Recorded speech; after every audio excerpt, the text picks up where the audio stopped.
Chicos, chicas, gusto de saludarles. Bueno, como les prometí, esta es la clase del día miércoles pasado que no pudimos realizar. Y la idea en este caso es abordar la temática de forma general, viendo los conceptos más importantes y dejando las dudas que puedan surgir para la próxima clase del día miércoles, en donde a la vez también trataremos de resolver algunas preguntas relacionadas con este tema. Lo que nos corresponde en esta ocasión es la reproducción celular. Como ustedes saben, la célula, ¿cierto?, es un elemento desde el cual podemos considerar, ¿cierto?, el surgimiento de la vida. Y los seres vivos pueden estar compuestos ya sea por una sola célula, como por un conjunto de ellas, en lo que ya se denominan organismos multi o pluricelulares. Dentro de esta necesidad que tiene la célula de replicarse, ¿cierto?, surgen bastantes posibilidades, ¿cierto? La necesidad de perpetuar, por ejemplo, la herencia genética, quizás la necesidad, digamos, de aumentar en este caso una población para que esta especie pueda prevalecer, la regeneración de un tejido en el caso de organismos multicelulares, etc. ¿Ya? Y para esto vamos a ir encontrando que existen una enorme cantidad de de tipos de reproducción celular, que las vamos a dividir en sexuales y asexuales, y también dentro de esa enorme categoría vamos a encontrar los que son útiles en este caso para los organismos procariontes y los que van a ser en este caso de utilidad para los organismos eucariontes. Entonces, a continuación vamos a ver algunos pequeños videos como para que vayamos introduciéndonos en la temática y luego vamos a mostrar un esquema con la gran clasificación y vamos a ir definiéndolo uno a uno en detalle. El proceso de división celular cumple un papel fundamental en el mantenimiento de un ser vivo. Por medio de este proceso, los animales y las plantas crecen a partir de una única célula. Los tejidos dañados se reparan y los organismos unicelulares se multiplican. La distribución de duplicados exactos de la información hereditaria es relativamente simple en las células procariotas, en las que la mayor parte del material genético constituye una sola molécula circular de ADN. Esta molécula, que constituye el cromosoma bacteriano, necesariamente se duplica antes de la división celular, como puede observarse en esta figura. Una vez duplicado el cromosoma bacteriano, cada uno de los dos cromosomas hijos se ancla a la membrana celular. Cuando la célula se alarga, los cromosomas se separan. Una vez que la célula alcanza alrededor del doble de su tamaño original, la membrana celular se invagina y se forma una pared que separa a las dos nuevas células y a sus cromosomas. El anclaje del cromosoma duplicado a la membrana celular asegura la distribución equitativa de la información genética a cada célula hija.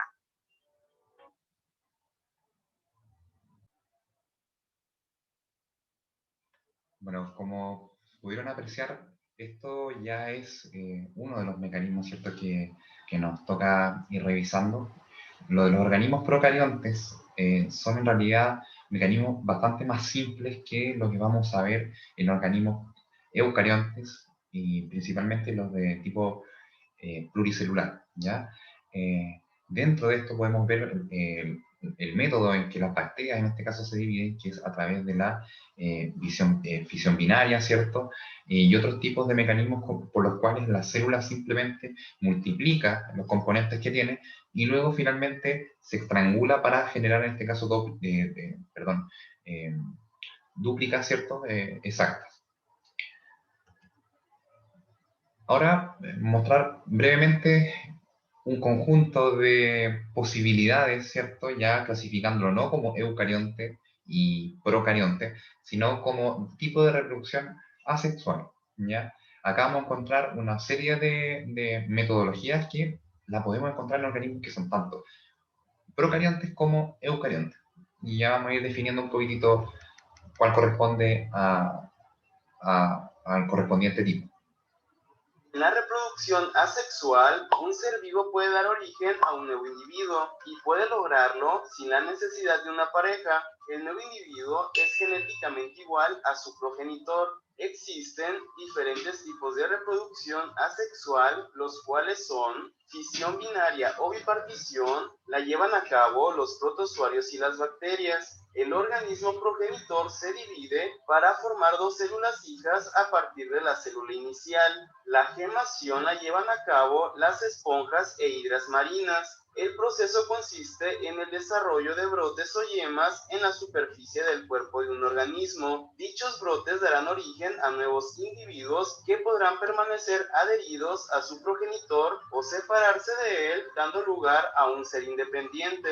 La esporulación la realizan algunos protozoarios, algas y hongos. Consiste en una serie de divisiones del núcleo de una célula progenitora para producir muchas células hijas, o sea, esporas, que son liberadas al medio ambiente, y cuando estas esporas encuentran condiciones favorables, se desarrollan originando nuevos individuos. Y por último, la fragmentación la llevan a cabo las algas filamentosas, anémonas, estrellas de mar y algunas plantas. El cuerpo del organismo progenitor se divide o fragmenta en dos o más partes, los cuales se convertirán en nuevos organismos. Bien, ahí tenemos entonces diferentes alternativas de lo que son la reproducción asexual, ¿cierto? Fisión binaria o bipartición, que lo estábamos viendo como ejemplo en las bacterias, la gemación, ¿cierto? Que también va a estar presente en algunos tipos de microorganismos, la esporulación, que es también un mecanismo usado por bacterias, por ejemplo, de forma muy importante. Algunos hongos también van a utilizar este mecanismo, ¿ya? Y encontramos finalmente la fragmentación, que ahí está el ejemplo de la estrella de mar. La reproducción.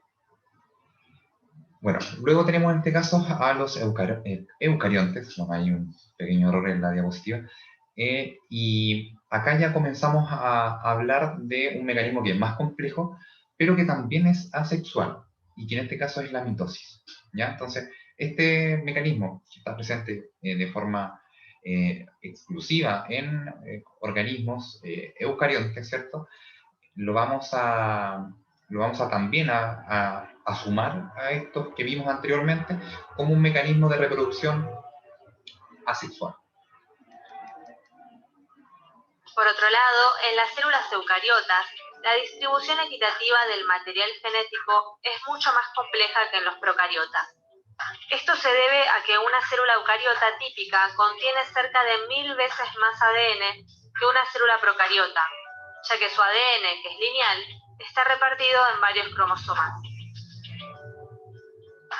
La distribución del material genético entre las dos células que resultan de una división comprende una serie de pasos, llamados colectivamente mitosis, proceso en el que un conjunto completo de cromosomas se asigna a cada uno de los dos núcleos hijos.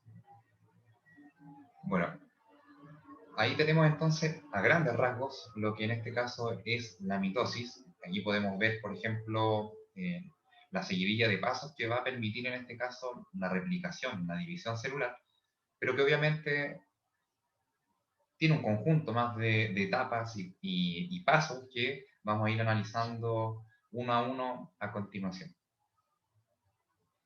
Por otro lado, aquí tenemos un poco lo que es como la clasificación para que no nos perdamos tanto en este tipo de división, ¿cierto? La división celular la vamos a dividir principalmente como asexual y sexual. Dentro de la sexual vamos a encontrar lo que es la meiosis y tiene que ver con la capacidad que tienen los individuos de presentar sexos, ¿cierto? Para, en este caso, propiciar una reproducción de una célula, pero en este caso recombinándola y generando un individuo que sea distinto al original, ¿ya? Eso lo vamos a ver más adelante. En cuanto a la asexual, está lo que es la fisión binaria que estuvimos revisando en el video, la gemación, que es cuando se genera una pequeña protuberancia, ¿cierto? Y después se desprende, la esporulación, que es la generación de esporas, ¿cierto? Que van a, en este caso, a infectar, de cierto modo, a otros organismos o medios. Y finalmente, bueno, la fragmentación también, que veíamos el ejemplo de la estrellita de mar. Y tenemos finalmente la mitosis, que es en donde, digamos, que nos vamos a detener con mayor profundidad en esta clase. Antes de hablar, en este caso, de lo que es la mitosis como tal y todos sus pasos, es súper importante poder explicar algunos detalles de la cromatina, ¿cierto? La cromatina, como ustedes bien saben, y estuvimos viendo en clases anteriores, es la forma en que vamos a encontrar el ADN en nuestras células, ¿ya? La cromatina, ¿cierto? Se le llama como al conjunto de masa, de ADN, ¿cierto? Y también de algunos componentes como ARN y proteínas que van a ir formando esta cromatina. Entonces, la cromatina tiene por función, ¿cierto? Mantener el componente genético que va a permitir, en este caso, a las células eh, crear nuevos elementos y distribuir funciones, ¿cierto? Vamos a encontrar, ¿cierto?, esta información codificada en codones, ¿cierto?, que estuvimos revisando un poquitito lo que eran estas secuencias que finalmente permiten crear proteínas, ¿cierto?, en lo que se define como un gen, ¿cierto?, que es un espacio limitado o definido de material genético. Vamos a encontrar en este caso que la función principal de esta cromatina es la de preservar y organizar el material genético, ¿ya? Bueno, y como les comentaba, vamos a encontrar obviamente el ADN, que es la codificación, la información codificada de toda esta maquinaria que va a organizar a la célula y que va a permitir perpetuar ese material genético, el ARN, que va a estar cumpliendo funciones de replicación, ¿cierto? En este proceso que vamos a ir viendo que es reproductivo, y proteínas que vamos a dividir en histonas y no histonas, que vamos a ir viendo a continuación. La cromatina, por tanto, entonces, como podemos ver, o el ADN en general, para después formar esta cromatina, tiene diferentes condiciones o estados de organización. Al principio, como podemos ver, es una doble hebra de ADN, ¿cierto? Que estuvimos analizando con el concepto de nucleótido, donde vamos a encontrar una base nitrogenada, ¿cierto? Donde vamos a encontrar un azúcar y un grupo fosfato. Pero esta cadena, a través de esta proteína, que es la histona, ¿cierto?, va a enrollarse en sí misma, como se aprecia en la imagen, ¿ya? Y va, en este caso, a formar el componente denominado nucleosoma, que es la histona con ADN enrollado. Luego vamos a encontrar que, y aquí tenemos los tamaños de referencia, ¿cierto? 10 nanómetros y luego 30 nanómetros, hablaremos de que en este espacio vamos a encontrar un conjunto de nucleosomas en razón de racimos, y este va a recibir el nombre de solenoide, ¿ya? Solenoide. Entonces, luego de esta siguiente, digamos, escala de organización, vamos a encontrar que estos múltiples racimos van a ir generando, ¿cierto?, todo el cuerpo de la cromatina. Pero esta cromatina, a su vez, ya con esta conformación, se vuelve a hiperenrollar en sí misma y generando en este caso una formación helicoidal, ¿cierto?, de enrollado, que en última instancia la vamos a encontrar de esta forma en una etapa muy precisa de la división celular. ¿Ya? Entonces, esta es la conformación de la cromatina, ¿cierto? Desde la menor escala, que vendría a ser en este caso la doble hebra, ¿cierto?, a la primera forma de organización a través de la histona, la solenoide, ¿cierto? O el solenoide, que es también una estructura que va a asumir la cromatina, hasta finalmente, en algún momento de la división celular, crear las cromátidas y a su vez, en este caso, el cromosoma en general, ¿cierto? Que va a facilitar en este caso la división celular. Cuando ya en este caso tenemos hiperenrollado, como vemos acá, formado esta cromátida, perdón, ¿cierto? Vamos a encontrar que hay diferentes elementos que componen a esta cromátida. Vamos a encontrar, en este caso, dos brazos de la cromátida, en donde vamos a encontrar en el centro un elemento que se llama centrómero, que es el que une estos dos brazos, ¿ya? Y que está presente en todos los cromosomas, en todas las cromátidas, ¿ya?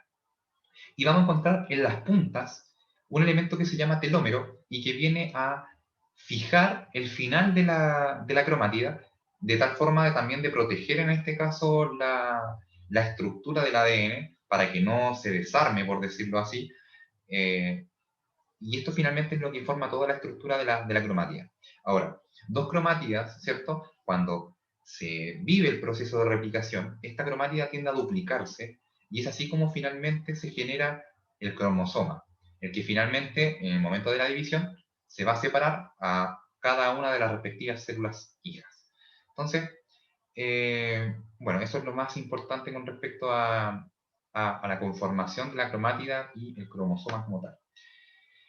Ahora, el conjunto de cromosomas, el conjunto de material genético va a recibir el nombre de cariotipo, ¿ya? Y obviamente el que nos corresponde a nosotros viene a ser el cariotipo humano. En este caso, el cariotipo humano es el conjunto de información genética, el total de información genética que va a describir y que va a definir a nuestra especie. En el ser humano encontramos 46 cromosomas, ¿cierto? Y que van a estar agrupados en, por ejemplo, en 7 grupos. A, B, C, D, E, F y G. Y que en este caso corresponden a cromosomas, ¿cierto? A cromátidas que son muy similares unas con otras. Entonces, las vamos a ir clasificando tanto por tamaño del cromosoma, ¿ya? Como también las vamos a poder ir clasificando según la localización del centrómero. El centrómero era el elemento central que une una cromátida con, un brazo con otro brazo de la cromátida, ¿ya? Entonces el centrómero en este caso une esta cromátida y une también a dos cromátidas, ¿ya? A los brazos y a las dos cromátidas, ¿ya? Y dependiendo de la ubicación que tenga este centrómero, si es en el centro, hablaremos de un cromosoma metacéntrico. Tiene la misma distancia arriba que abajo de sus brazos. Hablaremos de submetacéntrico cuando es mayor el espacio a uno de sus lados, ya sea abajo o arriba, dependiendo de cómo lo estemos mirando. Acrocéntrico, cuando en este caso una de sus partes es muy pequeña, muy pequeña, ¿ya? Apenas está el espacio para en este caso, el telómero, ¿ya? Que es la parte de arriba que tiende como a fijar, ¿cierto? En este caso, el brazo de la cromatida, la parte final, ¿cierto? Y está también el telocéntrico, que en este caso hay una ausencia de uno de los brazos. Pero en este caso, el telocéntrico no está presente en el cariotipo humano, ya sí en otras especies. Así finalmente es que llegamos al concepto ya de la reproducción celular como tal, y para ello es importante definir que la célula, entonces en este caso para poder reproducirse, pasa por un conjunto de etapas, ¿ya? Y que todo un conjunto le vamos a llamar ciclo proliferativo o ciclo de división celular, ¿ya? Entonces, en este ciclo proliferativo, la vamos a poder dividir en dos grandes grupos. En este caso, una división que le vamos a llamar interfase, ¿ya? Que como pueden ver acá, ¿cierto? Abarca todo este conjunto de tiempo, digamos, de la condición de la célula, ¿ya? En donde va a incluir a su vez un estado G1, una fase S y una fase G2. Y la otra división es la de, valga la redundancia, división celular, o también conocido como mitosis como tal. Y en esta mitosis vamos a poder dividirla en etapas como la profase, metafase, anafase, telofase y lo que se denomina citocinesis, ¿ya? Dentro de eso, ¿cierto? En esta etapa vamos a reconocer también estadios especiales que se denominan G0 y G1, perdón, no era D, era G1, o GI, perdón, GI. En este caso, el G0 es una condición especial en donde la célula, por diferentes razones, sale de este ciclo proliferativo y deja de reproducirse. Y hay otro estado que es indiferenciado, ¿ya? Que es el G1, ¿ya? O D1 también podría llamarse, en donde la célula alcanza un estado de especialización tan complejo que ya no puede volver a reproducirse. Y es el caso, por ejemplo, de las neuronas. Y en este caso, entender que este ciclo va a durar más o menos, dependiendo en este caso de la función celular, de la especialización celular. Van a haber células que van a pasar por una interfase que puede durar días, meses, años, ¿ya? o que en algunos casos van a verse alterado este ciclo dependiendo de las condiciones que enfrenten la célula. Si hay menor cantidad de elementos proteicos, de sustrato, la célula no tiene los elementos ni la energía para poder reproducirse, la célula no puede entrar, en este caso, a lo que es mitosis, ni hacer las etapas previas, ¿ya? Entonces, ahora vamos a ir analizando cada una de ellas. Lo que es la interfase, ¿cierto? La vamos a dividir, como decíamos anteriormente, en G1, en S, y G2, ¿cierto? En este caso, la G1 es el primer intervalo o periodo de presíntesis de ADN, en donde comienza, en este caso, la replicación del ADN y la replicación de ciertas proteínas, como las histonas y algunas proteínas que no son histonas, que forman parte, en este caso, de la estructura del ADN, del material genético, y que va a ser necesario duplicar para poder, en este caso, dividir a esa célula eventualmente. Vamos a encontrar el periodo, en este caso, de síntesis, ¿ya? Que en este caso ya la síntesis se genera de gran manera, ya acá se tiende a acelerar el proceso de replicación, se tiende a ir finalizando esa duplicación de todos los elementos, en este caso del ADN, ¿cierto?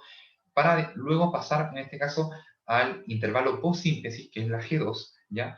En donde ya la célula comienza a conformarse, a reordenarse de tal forma para iniciar el proceso de división como tal, en lo que se conoce como mitosis.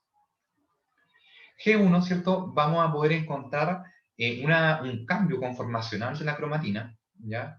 Que era este conjunto, este paquete de ADN, ¿cierto? Que está en la célula, como una eucromatina y una heterocromatina.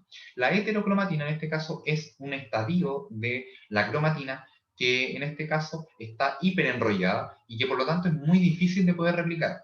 Tiene tendencia, al principio de G1, a estar localizada más en la periferia de la célula, y lo que está más al centro tiene tendencia a ir transformándose en lo que es la eucromatina, que es una cromatina ya más estirada y que en este caso va a permitir el trabajo del ARN para, en este caso, ir replicando esa cadena de ADN, ¿cierto? Hablábamos, ¿cierto?, del estadio G0 y la indiferenciada, ¿cierto?, que ya lo definimos. La producción, en este caso, de elementos de la vida útil celular va a tener un rol muy importante o va a estar marcado muy fuertemente en esta G1, lo que en este caso puede ser secreción de hormonas de una célula o la generación de enzimas, por ejemplo, digestivas de una célula particular, como puede ser en este caso los islotes de Langerhans, que van a producir, en este caso, la insulina, ¿cierto?, el glucagón, van a tener su principal actividad en esta etapa G1, que si bien recién comienza a perfilar, a ir creando los elementos que permitan una duplicación celular, entender que la función como tal de la célula generalmente se tiende a realizar en este estadio. Luego tenemos la etapa de síntesis, en donde las células que van a dividirse entran a esta etapa, ¿cierto? Y aquí se genera lo que ya es la duplicación como tal del ADN, pasando de 2C, que en este caso es la nomenclatura que utilizamos para definir la cantidad de carga de ADN que posee una célula normal, que es 2C, a una que tiene 4C, ¿ya? Para, en este caso, hablar de una célula que tiene el doble, 4C. ¿Por qué hablamos de 2 y 4? Porque cuando hablamos ya en mitosis, veremos que hay células hijas que van a tener un C, pero esto ocurre solamente en meiosis, y eso lo vamos a ir viendo más adelante. En este caso, una célula que sufre mitosis va a duplicar, ¿cierto?, su material genético de 2C a 4C para generar células hijas de la misma cantidad de ADN, es decir, de 4C, que está duplicado, pasa nuevamente a 2C, pero en este caso 2 células, y que van a ser idénticas a las células madre, por decirlo así. Síntesis de proteínas nucleares, en este caso, ¿cierto?, también van a ir de la mano con esta duplicación de ADN, como ya hemos comentado. Y finalmente la G2, ¿cierto?, en donde vamos a experimentar otro tipo de situaciones que van a facilitar la introducción de esta célula a mitosis. Esta es la fase preparatoria, ¿cierto?, la interfase G1, S y G2, en donde G2 va, en este caso, a caracterizarse por un duplicado de los centriolos, que como pudimos ver en clases pasadas, era un organelo que estaba formado, como pueden ver acá, de pequeños tubitos, ¿cierto? Y que estos al duplicarse van a tener un rol muy, muy importante en la división celular, porque a partir de ellos se va a anclar lo que se conoce como el uso mitótico, que está acá, ¿cierto? Uso mitótico. Uso mitótico. Y este uso mitótico, en esta etapa comienza a armarse, ¿cierto? A generarse las cadenas de actina, por ejemplo, de microtúbulos, etcétera, para, en este caso, cumplir una función muy específica que es la de conectar a los centriolos que están acá con los cromosomas y, en este caso, separar las cromátidas y llevárselas de un lado a otro. En este caso tenemos, ¿cierto?, el término de la duplicación del ADN, ¿cierto? Y finalmente, cuando ya va terminando esta G2, todo lo necesario para la duplicación celular está ya totalmente listo para que finalmente comience esta etapa de división celular o mitosis. Esta división celular o mitosis comienza con la primera, que se llama profase. Esta profase, ¿cierto?, va a caracterizarse por una condensación de la cromatina, es decir, la cromatina tiende a acortarse. Antes solamente se duplicó el material genético y ahora comienza a cortarse. Si pueden ver en este caso esta imagen, ¿cierto? El ADN está bastante largo y en esta ya se comienza a hiperenrollar.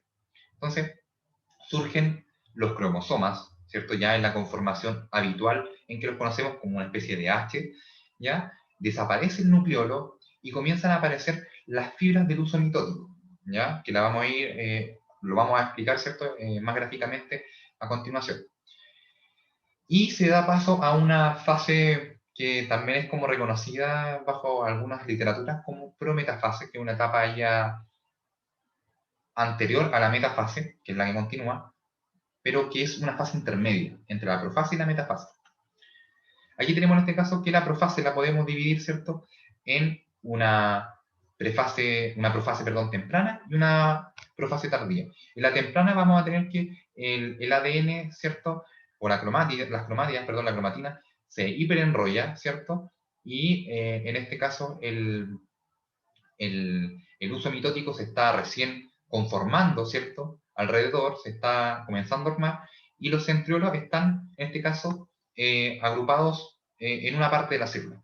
Cuando termina la profase, vamos a encontrar de que un grupo de centriolos se va a encontrar en cada uno de los polos de la célula, y que el uso mitótico ya comienza a conformarse y a conectar con las cromátidas y cromosomas. La metafase, que es la etapa siguiente, aquí ya se observa claramente los cromosomas, ¿cierto? Bien definidos como se pueden ver acá.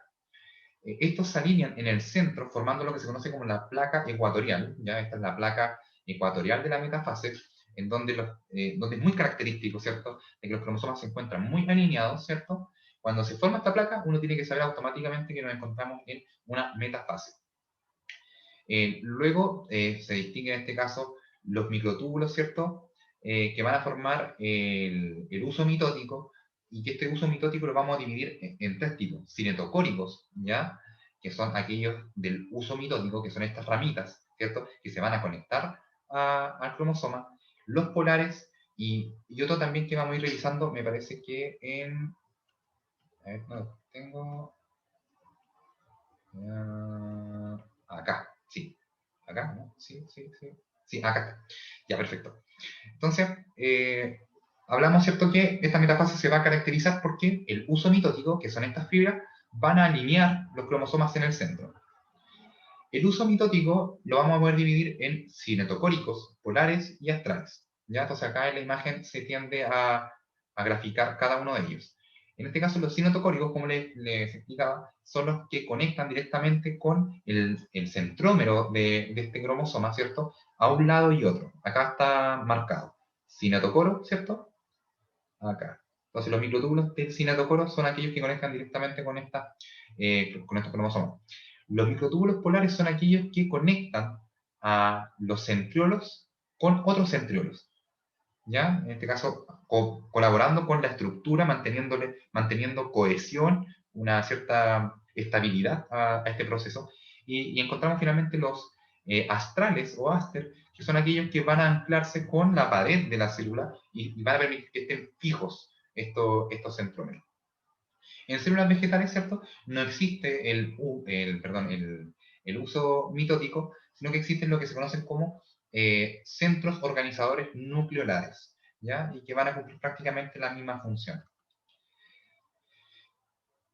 Pasamos entonces ahora a la siguiente etapa. Hablamos de profase, metafase, ¿cierto? Y ahora anafase. En anafase lo que va a pasar es que, en este caso, el uso cinetocórico, ¿cierto? Se va a contraer y de esta forma se van a separar las cromátidas hermanas de los cromosomas y se van a ir agrupando a cada uno de los polos de esta célula, ¿ya? Y allí también podemos encontrar que existe una anafase temprana y una anafase tardía. La anafase temprana es cuando comienza la separación de estos cromosomas, cuando las cromátidas hermanas migran a un lado y otro. Y la anafase tardía es cuando ya en este caso los centrómeros se contrajeron o contrajeron el uso mitótico, ¿cierto? Atrajeron hacia sí el uso mitótico para en este caso tenerlo bien cerca y la célula en este caso ya comienza a pensar en lo que es la estrangulación, la división de la célula misma. Luego de anafase pasamos a lo que es telofase, y acá tenemos en este caso de que el material genético ya se encuentra bien marcadamente en cada uno de sus polos, ¿cierto? Y comienza a reorganizarse lo que es la carioteca, la membrana, ¿cierto? Nuclear que vemos acá, ¿cierto? Y cuando ya esta membrana nuclear está armada y el material genético lo tenemos nuevamente protegido y agrupado en un núcleo, comienza en este caso a formarse pequeños elementos que van a permitir la división celular. Esto es telofase. Y luego de la telofase hablaremos, ¿cierto?, de la formación de un anillo de escisión, ¿cierto?, que se forma aquí, ¿ya? Este anillo contráctil que viene a dividir la célula, y en este caso en la célula vegetal hablaremos de los plasmodesmos que se van a formar acá para generar este mismo efecto de bipartición de la célula en un proceso que vamos a conocer como citodiéresis o citocinesis, también puede ser. Acá tenemos otra imagen, ¿cierto?, que da cuenta de esta división celular, ¿cierto?, de la que hablábamos y que va finalmente a terminar con este proceso mitótico. Bueno, esto era lo que quería compartir con ustedes. Espero que les haya servido esta clase y vuelvo a reiterar que el próximo miércoles vamos a hacer un repaso de esto, vamos a ir aclarando algunas dudas y vamos a ir resolviendo preguntas relacionadas con esta materia para que podamos comprobar si que estamos entendiendo o no esta materia. Muchas gracias por llegar hasta el final de la clase y nos vemos entonces el próximo día miércoles. Que estén muy, muy bien.